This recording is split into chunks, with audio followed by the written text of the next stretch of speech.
On this episode of the show, I have with me Andy Weiss. He is CEO and co-founder at Rentera, and we're going to be talking about equipment rentals. And you're going to be surprised how much AI is going to go into this conversation. We're going to talk a little bit about the legacy workflows, a little bit about dispatch logistics, and those machines all have data, and we'll ask Andy what's happening with those when telematics meets ops, and we'll talk about where the industry is going, where AI is helping, and does it hurt anything, or is it actually just improving everything across the board? I have a lot to get through, but Andy, thanks for your time. Yeah, thanks, Amir. Yeah, great to be joining the show. Absolutely. All right, before we start, what do you guys do at Rentera?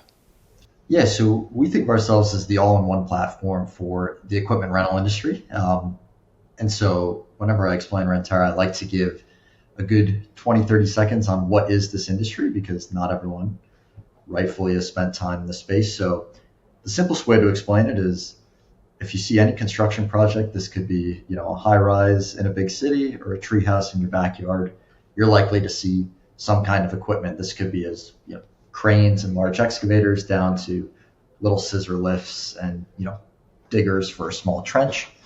Over half of that equipment is rented around the country. So this is a $100 billion market of construction companies, general contractors renting these machines from local companies.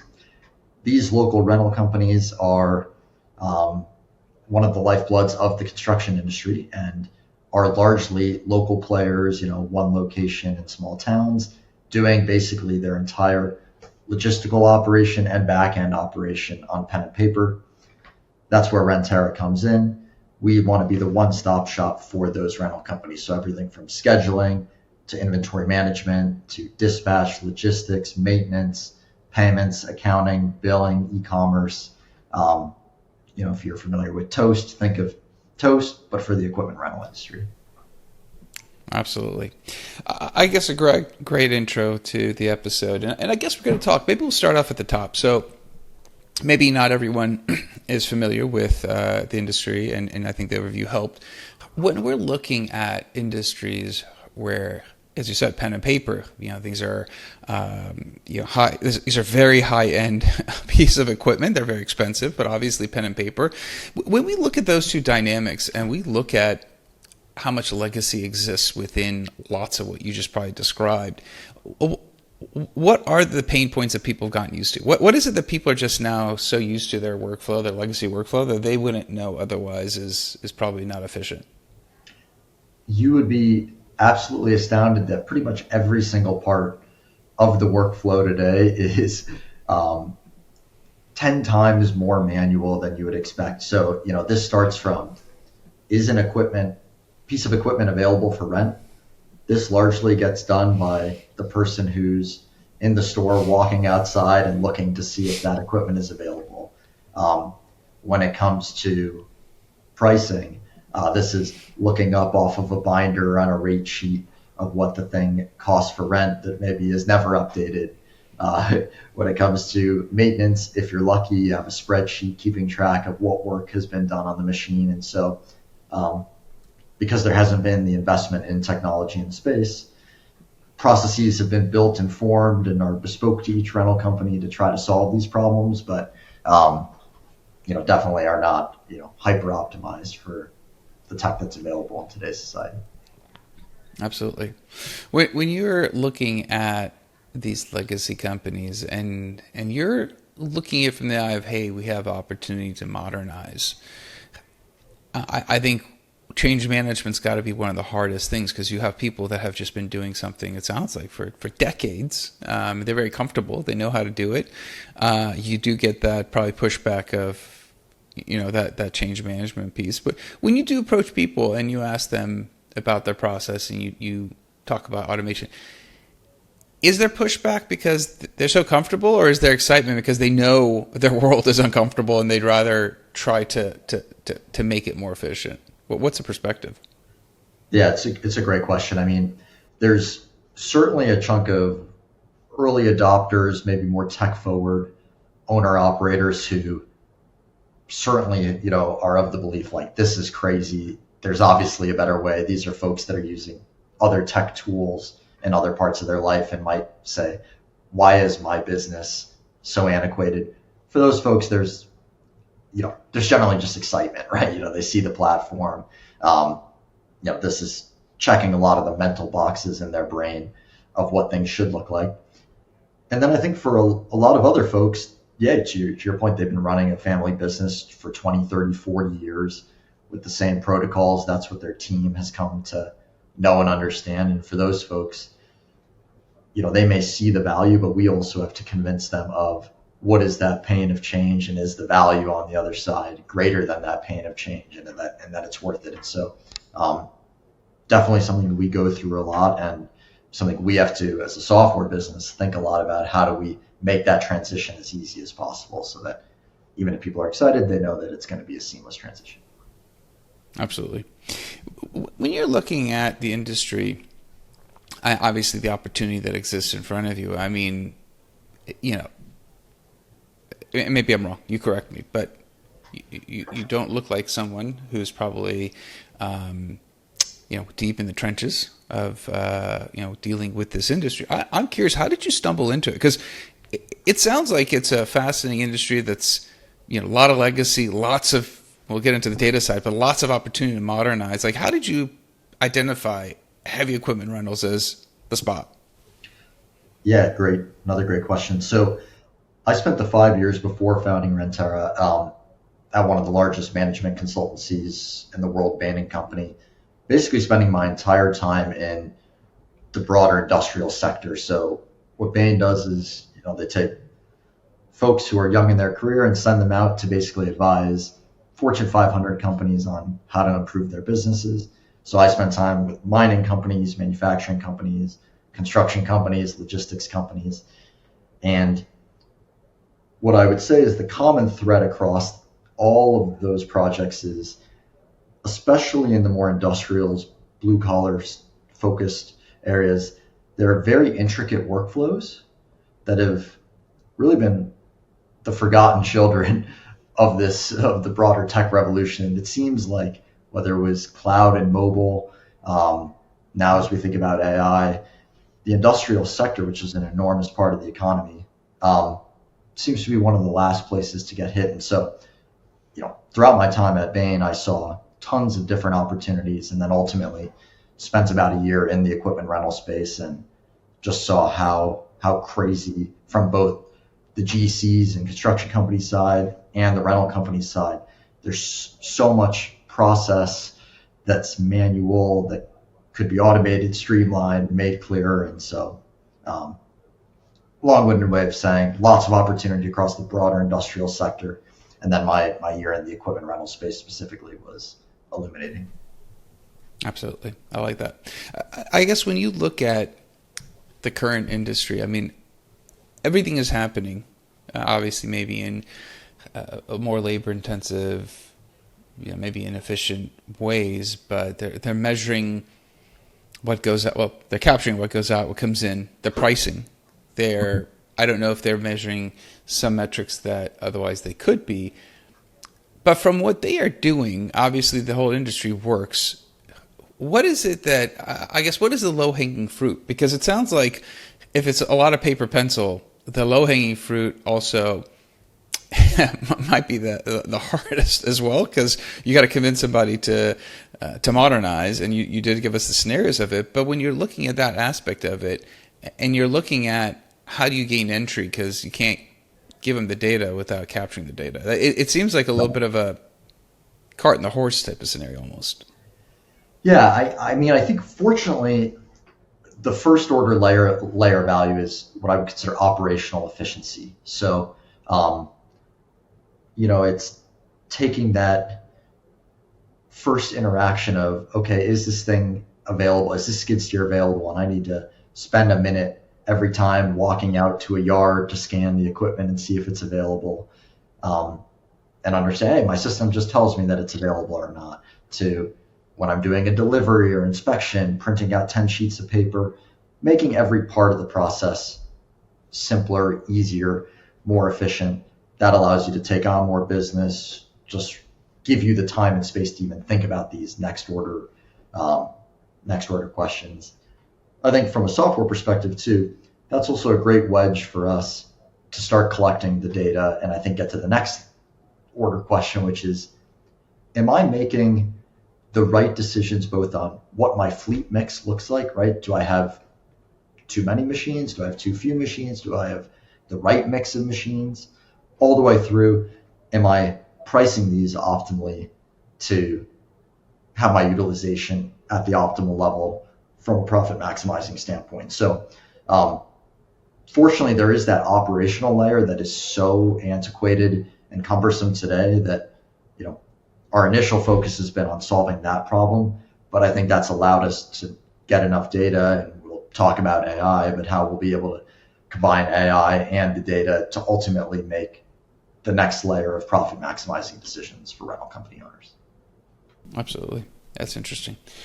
And I guess, these pieces of equipment, I mean, some of them capture a lot of data. Obviously, there's a lot of various parts of data. When you are, from Rentera's perspective, when you are looking at these equipment, rentals, and you're looking at the equipment themselves, talk to us a little bit about what that data looks like. What are you looking to capture? What data is on these machines? Because not everybody might be familiar with that.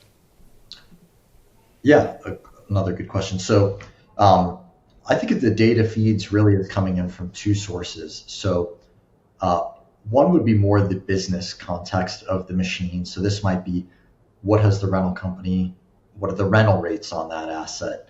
What did they buy the machine for? Whom did they buy it from?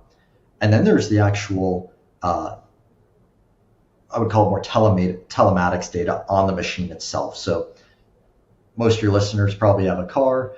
Your car has things like a fuel gauge and an odometer, and this car has 75,000 miles on it, and you'll get alerts when it tells you when it's due for service or maintenance. So, the telematics data, we're also able to pipe in to better understand things like, when is equipment due for maintenance? Uh, when is something maybe up from a resale perspective, undervalued or overvalued. So we get a lot of information on what the actual equipment is reporting, as well as the business fundamentals on what it's been purchased for, what it rents for, what work has been done on the machine in the past. So we're collecting all of that information. Absolutely. And as you're looking at AI, obviously, to come in, there's a lot of, it sounds like there's a lot of room. What does AI help with? What is it that AI will do? I guess, maybe it doesn't even have to be AI. I mean, just modernizing the platform itself will help. It sounds, based on what you're telling us. But if we are looking at the AI side of things, is it doing anything? Is it helping? Is just modernization enough, and the AI piece is a down the road thing? Yeah, I think that one of the beauties of the blue collar industries is, at least for the next, let's call it 3 to 5 years, if not longer, the crux of blue collar industries, it's not going to get completely disrupted by AI, right? Like, maintaining machines, moving them from place to place, doing construction. Okay, yes, we could talk about robotics and other things 10, 20 years out in the future, which may yet, may well become real things. But in the short term, we think about it as taking the lowest value work that has to get done today in order to run an effective rental operation and putting it on autopilot. So, to give some concrete examples, let's say you're a new rental company and you want to get off the ground. You need to put together a website, and you may need to do some paid marketing to let folks in your area know about that business. Today, you might have to go out to your shop and take photos of the 100 pieces of equipment, send that to your computer, upload it to some site builder that's not connected to any kind of system. You might need to research an agency that does paid marketing and talk to them. All of this can be done in the background instantaneously with AI. It might be operationally, say you were doing pictures of your machine before and after to understand if there's damages. You might miss something when you're looking at those photos, or it might be hard to compare and contrast if and when damage happened. It can be done instantly with AI. Maybe it's, hey, we want to provide best in class service, but we're only open 9 to 5. We can have a phone agent answering basic questions after hours to provide national level company support at the local level. So we're really thinking about all of the work that's either not getting done today or that's very low value work, um, is really the areas that AI is spectacular at today. And we think will just become a bigger part of the story moving forward. Uh, Absolutely. When you're looking at the industry, and obviously you mentioned there's obviously going to be different type of buyers, adoption. When it comes to change management, I mean, all this is fine. People have to use the system. I think change management's hardest when there's more friction. Obviously, removing that friction. What have you seen from that change management perspective? Getting people to actually stick to the platform, changing their old habits, adjusting to something new. Obviously, the benefits we've already discussed, but what have you seen work with change management? Um, so the first, our North Star when we think about getting folks on the platform and what do we look for in terms of success is usage. So we make sure we invest a tremendous amount upfront to make sure that we get folks in the system trained properly and using the system in a productive way as quickly as possible. Once we see that they're using it well, then it becomes very, very sticky because they're finding value in unique ways. They're building it into their daily workflow. So, um, some tactical things that we do, we provide unlimited training and support. We will do individual training sessions with, drivers and technicians, not just the original owner and decision maker, if that's what's necessary. So we believe very, very heavily that training, education, and finding value in the system early that ultimately leads to usage is what makes a system sticky over time. I don't know. Does that sort of answer your question?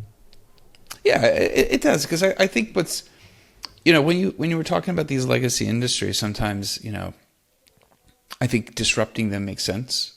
Bringing efficiency and getting somebody to actually adjust and start to leverage and use the technologies at their disposal are two different things. Because if it's not used, then A, they're not going to renew. B, they won't see the value. They won't tell anybody with it. It's all just a lost cause. And I think sometimes changing a workflow, especially something what you described, that to me is always can I get somebody to develop a new habit and do something new and actually, start using the technology so it helps them. So that was interesting. I guess from your perspective, when you are looking at the type of industry that you're in, and from what they've done, being all manual to going to this automation, is there anything that potentially they're losing? I mean, obviously familiarity, but I'm just kind of curious because sometimes it's like, well, while you're benefiting here, that you got to also take, some of the, because it all sounds like it would make like if you brought the case and I own a equipment rental company, I'd be like, why would I not sign up for it? I'm sure that's not how it goes in conversations. But is there something that's like, that you also need to make people aware of because it is a big change? Yeah. So I think the number one thing with any system, is garbage in, garbage out, right? So especially with one of these system of records, if you're kind of half committed, you're maybe not putting in the right information, it has a cascading effect on how valuable the entire system is. So I think where we will occasionally see folks get into trouble is, let's say your organization is a little bit split on their commitment to wanting to make a leap of faith, make this big change, and you have half the people using it and half of them not. If you think about a basic question like, hey, is this machine available for rent? If half of the people are putting in stuff and half of the people are not, there's no reliability in terms of the information that's now in the system. And so we try to do a very thorough job in our sales process of clearing upfront, is your organization committed to this change? Because it's only going to be successful if everyone is bought in. And if they're not, that's totally fine. But we try to clear all of those things ahead of time so that we don't ultimately run into the problem of kind of half commitment situation. Where does I guess, I mean, the product sounds like it's going to address big gaps in an industry. I guess when you look at your roadmap, obviously plenty to deal with now. But when you look at the roadmap for you and where the company goes, is there anything else you even think about right now? Because it sounds like there's so much ground to make, improve on, make up now. But obviously, as a CEO founder, there might be a roadmap that you're like, yeah, we'd like to get to this point down the road if possible. Yes, great question. So I would describe in the 3 years that Rentera has been in existence, what we've done is caught the industry up to, let's call it 2025. So we've taken an industry that wasn't on the cloud, that wasn't mobile, that didn't have simple, easy to use workflows for the basic needs of a rental company, and made that possible. And I think of the next 5 years as leading the forefront of AI in the industry and taking things that we would have, if not for Rentera, would have taken 20 years to come to the industry and bringing it to folks in real time. So this is everything from voice automation, maintenance, deep assistance, much deeper analytics on things like pricing, asset valuations, helping bring insights to rental company owners. So using all of the data within the systems, the best of voice technology to provide best in class service, bringing all those things to rental companies in real time versus making them wait 10 years like they had to do for cloud and mobile. Yeah, it's I mean maybe the analogy isn't 100%, but as you're talking about this, and I think about when Service Titan first started off, Yeah. and they brought in capabilities because when you now see people come in and quote or just do work in your home, it's very different than it was 20 years ago. Right. It almost sounds like you're at that stage where it's like, if you see traction, there could be this shift in how the entire industry accounts for equipment rental, which AI or not, or whatever is happening in the world, equipment rentals is not going anywhere. I mean, that's a fundamental. This is a staple beyond staple. So it's quite an interesting space you found. Good for you. Yeah, much appreciated. Yeah, our folks. Um, yeah, the future is very, very bright. It's a growing industry. Could not be more excited for our customers for what the next 5 to 10 years looks like. All right, man. I appreciate your time. Thanks for coming on, Andy, and sharing with us. If somebody does want to ask you a follow-up question, we covered a lot of different areas. Is there a good way of connecting? Yeah, absolutely. Just shoot me a message on LinkedIn. I try to get to as many messages as possible, so that's probably the easiest way to get in touch with me. And then, yeah, you're always welcome to email contact@getrentera.com. I do check that email as well. So LinkedIn is probably the best route, though. All right, fantastic. I appreciate your time. Thanks for coming on. All right. Thanks, Amir. Absolutely. All right, that's it for the episode. Be back again, different guest, different topic. Until then, two things. One, we learned a lot about the heavy equipment rental industry. If you didn't know about it, obviously now you've understood kind of where they're at and where Andy's bringing Rentera into the picture and the opportunity ahead of him. I think it's a really interesting situation. We'll have to have Andy come back in a couple of maybe 18 months even and tell us how he's doing, because I'm sure a lot of things will be shifting, and AI will play part of this in a very bedrock staple part of the economy. So please share this episode with somebody else who might also benefit from it, enjoy it. Also like, subscribe, comment. Let me know how the show's going for you. Until next time, thank you and goodbye.